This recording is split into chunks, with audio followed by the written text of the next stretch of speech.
from a very small city in Brazil.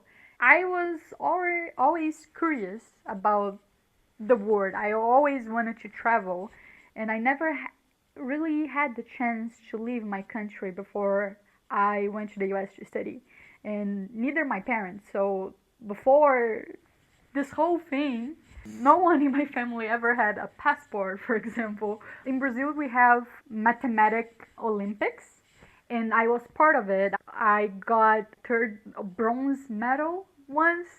I remember that it was a video of a Brazilian girl who was talking about how the medals in this type of Olympics help her to study abroad. I started believing that it was a possibility. I started wanting more and more to start to embark in this journey. I would say that this was my butterfly effect. I went to my parents and then I was, hey, I need to talk to you too. And then they started to get super worried. And then I started explaining, I want to study abroad in the United States. And then they were like, oh, that's what you're trying to talk about. I had to explain step by step of everything that I had to do and that I really wanted to do that. And I asked my dad, Dad, am I dreaming too big? And then he was, Camilla, no, there's no such thing as dreaming too big. There are dreams, and then if you have those dreams, you go after it, basically. And I was so blessed and so lucky that my parents supported me since the beginning, even though they didn't fully understood. I went to Kentucky. I remember sitting on the back of the car, just trying to understand that was my life now. It was my first interaction with American, for example, in real life, speaking English. And then I was in the back of the car, was like, oh my God, this is really happening. I'm really here. I was super blessed because University of Kentucky gave me a full tuition scholarship, and they had an amazing international community there. But the first time I went, I feel that it was the different phases of immigration, the different phases of studying abroad. To begin with, I was in the honeymoon phase. Everything was perfect, everything was so new and exciting. It was the first time I ever been abroad. So everything was so new, everything was so amazing. And I was there speaking English 24 hours per day for the first time. And it was kind of funny because back home, I was an extrovert. I like to express myself, but then doing this in another language is kind of challenging in the beginning. And I remember that at first I would sometimes laugh at jokes that I didn't understand. I would just agree and say, yeah, of course, without fully understanding what the person said to me, until I got used to speaking English the whole day. I remember that as the honeymoon phase fade away, the reality of the exchange started becoming real. I started having headaches by the end of the day just because I was not used to speaking English the whole time. Or I would start noticing that back home I was a good student. Back home it was easy to be a good student, but in the US it was kind of challenging because I was not used to writing essays in English, and I started noticing that for a simple assignment, my American friend would do it in minutes, and for me it would take hours, just because it was not something that I was used to. I started, of course, missing home, but I never at any point questioned myself on my choice, which is very interesting for me. I never question if I was doing the right decision or not. I knew I was doing the right decision, but I knew that this whole phase was also a process and part of it. And then in the first week or so, we have the orientation and K week. K week in Kentucky is basically a week full of events. And it was amazing. It was the peak moment of the honeymoon phase because it was like events every night. We were getting to know so many people. And then I remember that the International Center in Kentucky, they would do many, many different events. I feel that the first event that they did was like a dinner with game nights. So I started interacting. That first moment, I didn't have many interactions with Americans because first the international students get to campus and then the Americans. But I started getting interactions with other international students who were just as excited as I was. And then we started getting along together. And then the woman who was coordinating the international center, she was American. She was super kind and super sweet. And it was kind of like my first contact. And then she remained a very important person throughout my undergrad career. She supported me in many, many different ways. I also work under her supervision later on. That kind of people support. There was this people support, and I feel that what made Kentucky feel like home for me at the end of 4 years of undergrad was definitely the people. The thing that I miss most about Kentucky are the people from the university, are my friends, are people from my program, and I feel that it made the whole difference in my experience, especially for my background. So, for context, I have an older brother, and he went to study in another state in Brazil, but he only was able to study there for like 6 months because he was like, this is too much, this is too far from home, I cannot do this. And then he regretted his choice, and then he went back home and studied in another university. And then I remember when I was going, my brother was kind of like, oh, let's see if she's gonna make it. Because, I went away for another state and for me it was too far. So let's see if she's gonna make it in this way. Because, especially comparing me and my brother, I was way closer to family than he was. But for me, I was like, I will make it because this is what I have been fighting for. This is what I have dedicating my studies for. This is what I want. I had this very clear in my mind.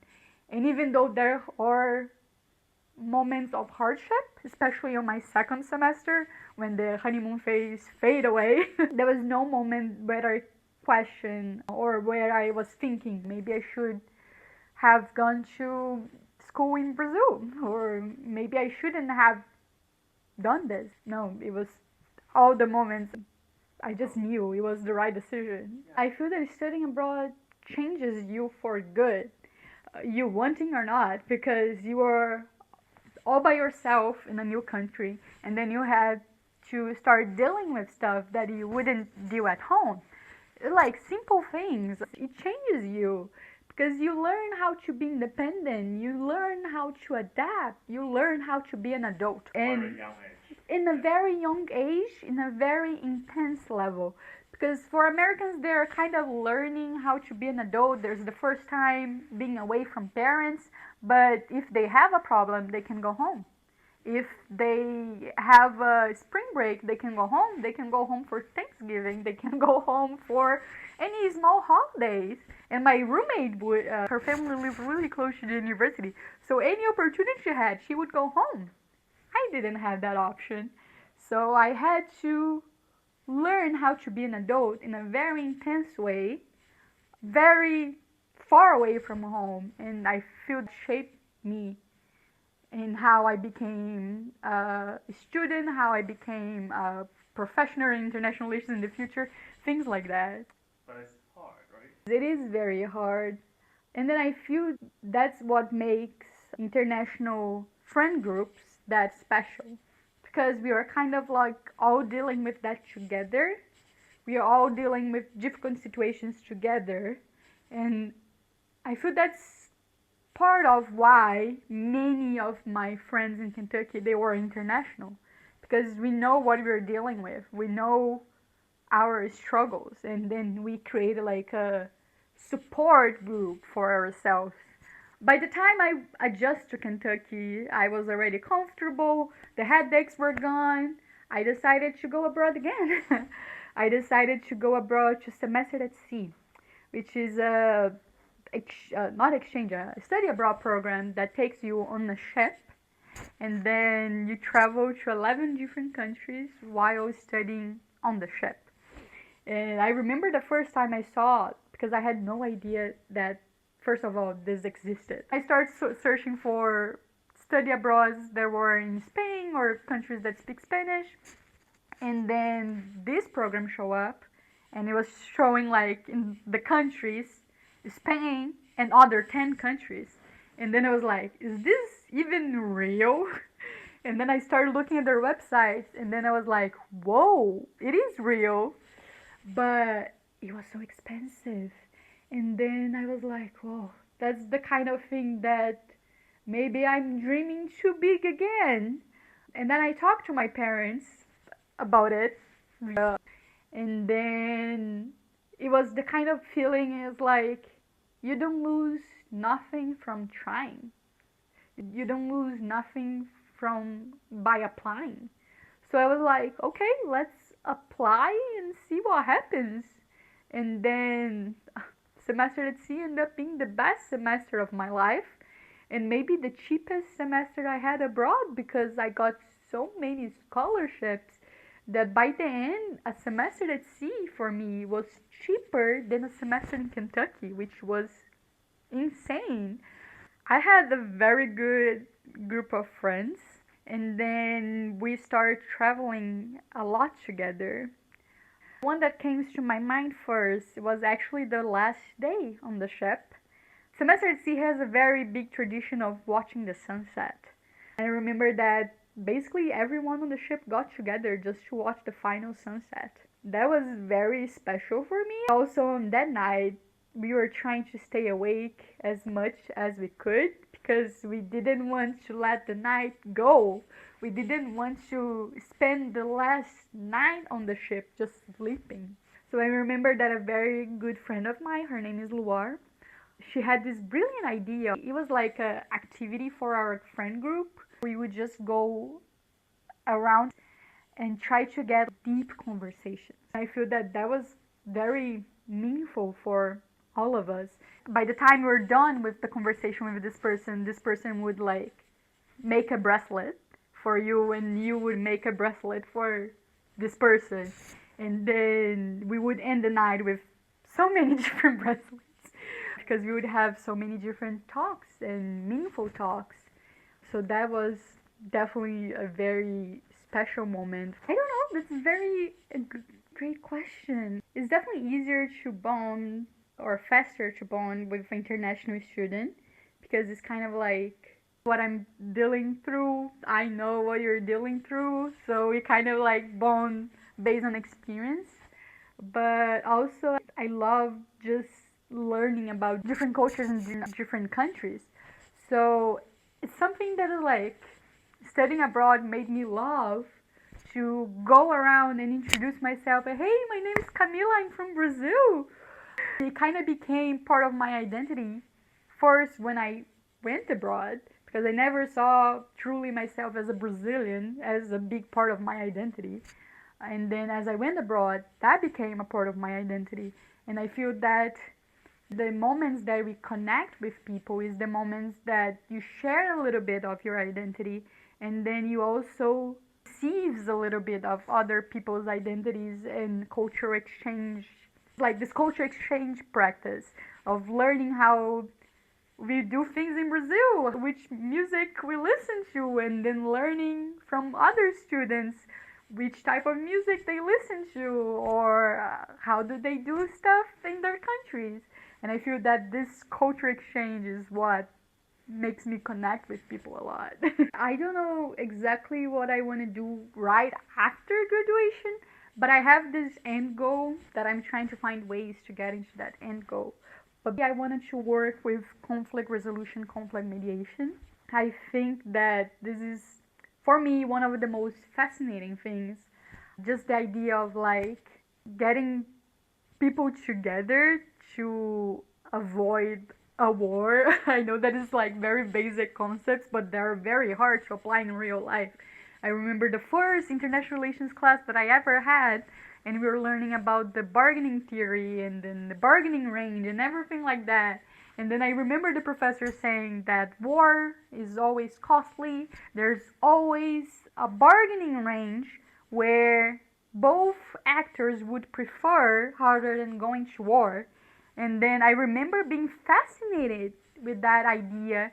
And then we know that there are so many different problems and occasions where countries don't see that range. They don't see the possibility of not going to war. And then I remember feeling the need or feeling the call, the motivation to be someone who can help different actors see that possibility. And for me, this whole idea of conflict mediation, conflict resolution is fascinating. So in my wildest dreams, I would love to be working on that area in one of the countries. And for the conflict management field class, we were at Cyprus at the United Nations buffer zone. And I remember seeing the clear division between the Greek side and the Turkish side, and seeing the bullet holes in the walls, seeing posters that would remind people of that country's pain. It was a very small country with so much history and so much weight for the historical memory, and how complicated it was to move forward. And then that experience definitely strengthened my passion for the whole idea of conflict resolution, conflict mediation, of how we deal with conflict. First, how we prevent conflict, how we deal with conflict, and after the conflict is done, how we move forward and how we transform from it. For sure. It's kind of sad and by the same time magical that every time I go home, it doesn't truly feel like 100% home. Because I feel that home, the idea of home, was transformed for me. Now I feel that I have home in many different places, that I have the feeling of home with many different people around the world. So it's definitely something that changed for me, the concept of home. But also the idea that since I'm from a very small city, when I went abroad, I changed a lot. And whenever I go back, I see changes. No community stay still for years, but the amount of change, the how deep the change is and how fast the change is completely different. I feel that I changed 100 years in 4 years of school, and my friends back home didn't change that much. And I don't imply this as a bad thing, it's just different. So it sounds like you kind of live in disparity in both worlds. When I'm, that's definitely something that began to be a part of my life. When I was in Kentucky, I was missing home. I was missing aspects of Brazil. I was missing aspects of my city. And when I go to my city, I'm missing aspects of Kentucky. I'm missing aspects of this new home that I created. I'm missing people there. So it's kind of a way that the moment you leave home, it can be that you're never gonna truly feel 100% home again, just because you create homes in so many different places and with so many different people that you have pieces of yourself everywhere, that it's hard to find one place that you feel 100% complete.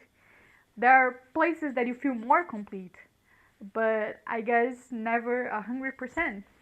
I feel that the advice I give all the time to people is that go. If you're afraid, go anyway, because that's the point of living. You're never gonna feel 100% ready to do something. You just need to go and do it. So if you're not feeling 100% ready to study abroad, just so you know, you're never gonna feel 100% ready.